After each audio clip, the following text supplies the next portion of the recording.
Ravenswood. Even its name whispered on the wind sent shivers down your spine. The town held secrets, dark and cold, buried deep within its heart. The old folks whispered tales of tragedy, of a darkness clinging to the woods at the edge of town. The woods where young Emily Wilson met her untimely demise. Emily, a radiant soul with a laugh that could light up a room, had been a beloved daughter, a loyal friend. Her loss had shattered Ravenswood, leaving a void that seemed to draw in the shadows. The townsfolk mourned, their tears mingling with the chilling rain that seemed to perpetually fall upon the town. But even as they grieved, they spoke in hushed tones of the strange occurrences that followed Emily's passing. Some dismissed it as grief-stricken imaginations running wild. Others, though, whispered of a darkness that had descended upon Ravenswood, a malevolence that clung to Emily's memory. The woods, once a place of peace and tranquility, were now avoided, shunned as if harboring an unspeakable evil. And within their depths, the whispers on the wind spoke of a presence, restless and vengeful. The whispers started subtly, like faint murmurs carried on the wind. Objects moved inexplicably in the dead of night. Lights flickered, plunging homes into darkness. Cold spots, icy and unnerving, settled over rooms, sending chills down the spines of even the most skeptical. Then came the sightings, fleeting glimpses of a young woman with hauntingly sad eyes, her white dress billowing in the wind, even on the stillest of days. She was seen at the edge of the woods, her form shimmering like a heat haze, her mournful cries echoing through the night. The stories spread like wildfire, each telling more chilling than the last. Fear, palpable and consuming, began to grip Ravenswood. The townsfolk, once warm and welcoming, now hurried through the streets, their eyes darting nervously over their shoulders. The laughter of children, once a familiar melody, was silenced, replaced by an unsettling quiet that hung heavy in the air. It was as if Ravenswood itself was holding its breath, bracing for something terrible, something born from the shadows that clung to the woods at its edge. Word of Ravenswood's haunting reached a group of friends known for their skepticism. This group, bonded by their shared love for debunking myths and unraveling mysteries, had heard countless tales of haunted places, but none intrigued them as much as Ravenswood. The stories were rich with details of ghostly apparitions, eerie sounds, and inexplicable events that had left the townsfolk in a perpetual state of fear. For these friends, it was the perfect challenge. Led by the pragmatic and analytical Jake, they scoffed at the tales of ghostly apparitions and supernatural occurrences. Jake, with his background in science and a mind trained to seek logical explanations, was always the first to dismiss any talk of the supernatural. He believed that every story, no matter how fantastical, had a rational explanation waiting to be uncovered. There had to be a logical explanation, a rational reason behind the rumors that had painted Ravenswood as a haven for the supernatural. The group had tackled many such mysteries before, each time emerging victorious with a scientific explanation that debunked the myths. Ravenswood, they believed, would be no different. They were determined to peel back the layers of superstition and reveal the truth that lay beneath. There was Emily's childhood friend Liam, his heart heavy with grief, yet clinging to the belief that there had to be more to her story. Emily had been one of the many who had vanished in Ravenswood, and her disappearance had left a void in Liam's life. He was determined to find answers, to understand what had happened to her, and to bring closure to his lingering sorrow. There was Sarah, the pragmatist, her sharp mind dismissing the stories as mere superstition, yet unable to shake off a growing unease. Sarah had always been the voice of reason in the group, her logical mind quick to dismantle any notion of the supernatural.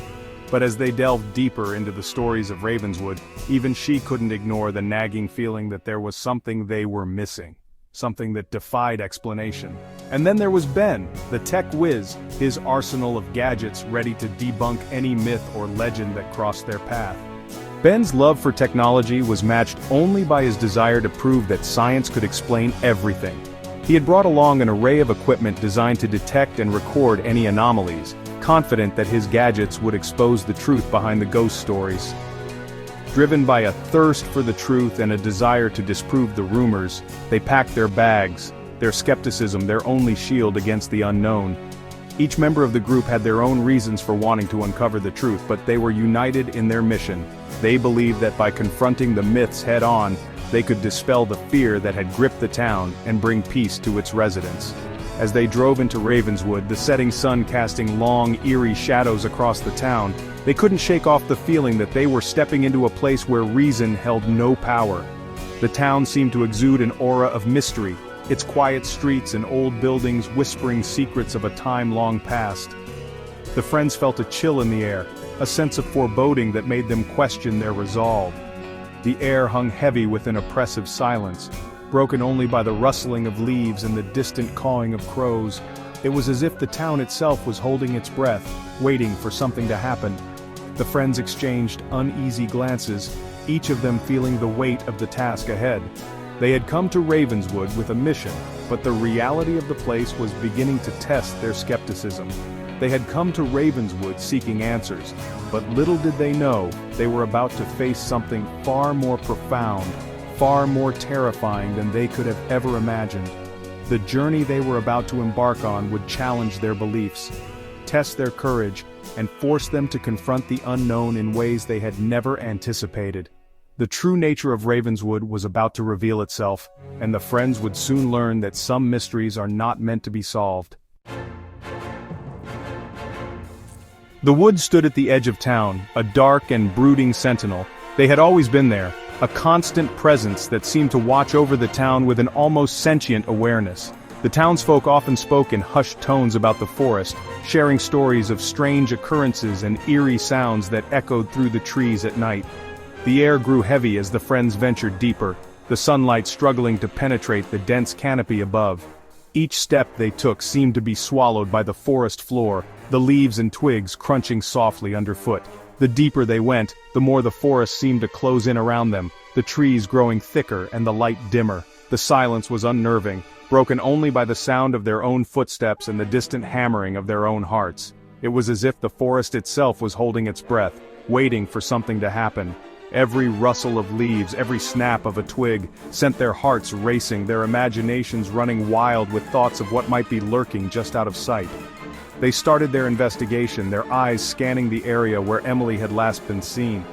The memory of her disappearance was still fresh in their minds, a haunting reminder of the dangers that lurked within the forest.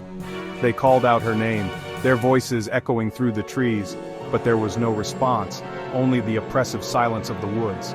Liam pointed out a gnarled oak tree, its branches twisted into grotesque shapes. The tree seemed almost alive, its twisted limbs reaching out like skeletal fingers. It was a landmark, a place that Emily had often spoken about, a place where she felt a strange connection to the forest.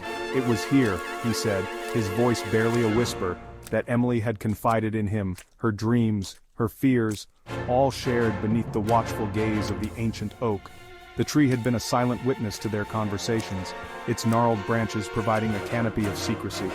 Liam's voice trembled as he spoke, the weight of his memories pressing down on him.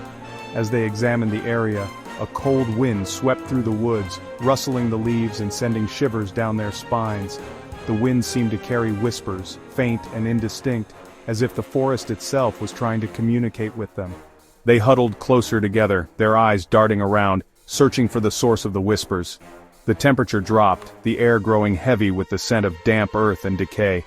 The forest floor was a carpet of decaying leaves, their once vibrant colors now reduced to shades of brown and black. The smell was overpowering, a reminder of the cycle of life and death that played out within the forest. A sense of dread settled over them, a feeling of being watched, of being surrounded by something unseen. The hairs on the back of their necks stood on end and they couldn't shake the feeling that they were not alone. Every shadow seemed to move, every sound seemed amplified, as if the forest was alive and aware of their presence.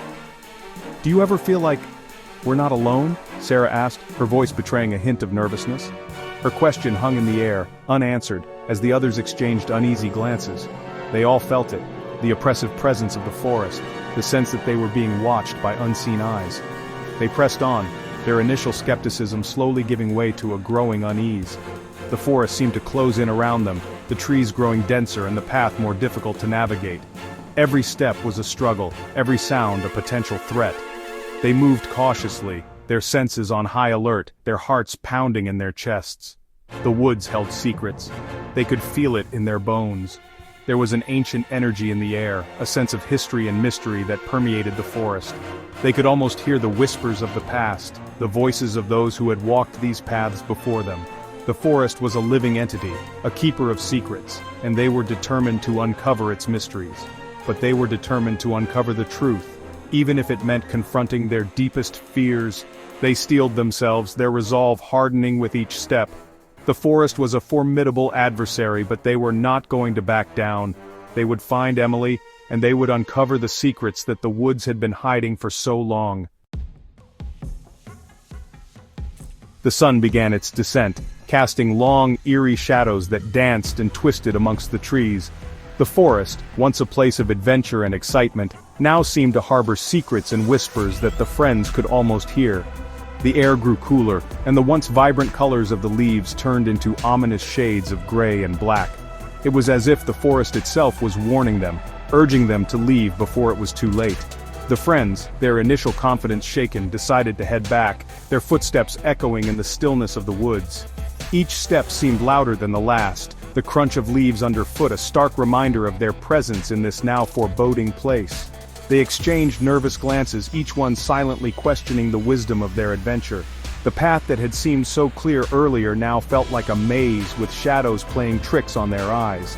But as they turned to leave, they heard it.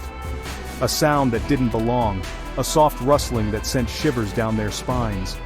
It was as if the forest itself had come alive, whispering secrets and warnings in a language they couldn't understand. The friends froze, their hearts pounding in unison, each one straining to hear more clearly. A soft, mournful cry like the lament of a heartbroken child, echoing through the trees. It was a sound that tugged at their hearts, filling them with an inexplicable sadness and fear. The cry seemed to come from everywhere and nowhere, wrapping around them like a cold, invisible fog. They looked at each other, eyes wide with terror, each one hoping the other had an explanation. They stopped, their blood running cold.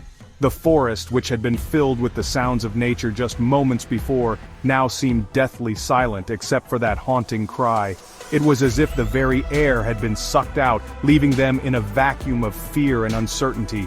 They could feel their hearts beating in their chests, each thump a reminder of their vulnerability. The sound seemed to be coming from everywhere and nowhere at once. It was disorienting, making it impossible to pinpoint its source. The friends felt trapped, surrounded by an unseen presence that seemed to be watching their every move. The trees, once their shelter, now felt like prison bars, keeping them in and the unknown out. Liam's eyes widened in terror, his gaze fixed on a point beyond the trees. He felt a chill run down his spine, as if icy fingers were tracing his vertebrae. His breath came in short, shallow gasps, and he could feel the weight of the forest pressing down on him.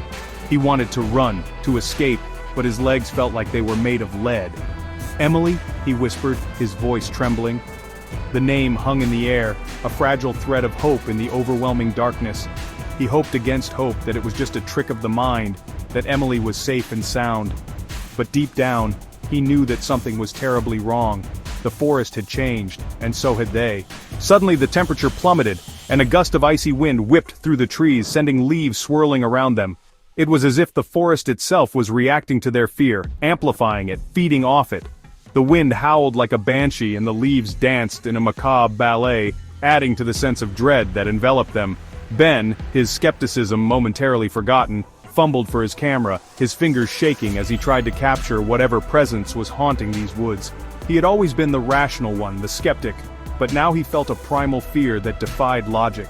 The camera was his only link to reality, a way to prove to himself that this was all real, that he wasn't losing his mind. The camera flashed, illuminating the terrified faces of his friends. For a brief moment the forest was bathed in stark, artificial light, revealing the raw fear etched on their faces. It was a snapshot of their terror, a frozen moment that captured the essence of their ordeal. The flash faded, and the darkness rushed back in, more oppressive than before.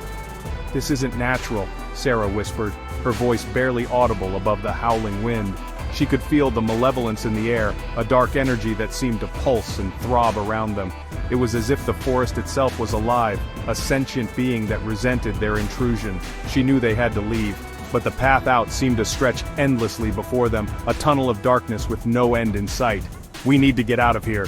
The words were a lifeline, a call to action that snapped them out of their paralysis. They knew that staying was not an option, that whatever was out there was not something they wanted to meet. The decision was unanimous. driven by a survival instinct that overrode all else. Fear, primal and consuming, took hold. It was a fear that went beyond the rationale, tapping into something ancient and instinctual. Their bodies moved on autopilot, driven by the need to escape, to survive. Each face reflected the same emotion, a mirror of the terror that gripped them all. They turned and ran, their breath catching in their throats as they stumbled through the undergrowth. The forest seemed to close in around them, branches clawing at their clothes, roots tripping them up. It was as if the forest itself was trying to keep them there, to trap them in its dark embrace. They pushed on, driven by the need to escape, to put as much distance between themselves and the presence as possible. But the presence followed, its mournful cries echoing behind them, urging them to stop, to turn back, to face the darkness that awaited.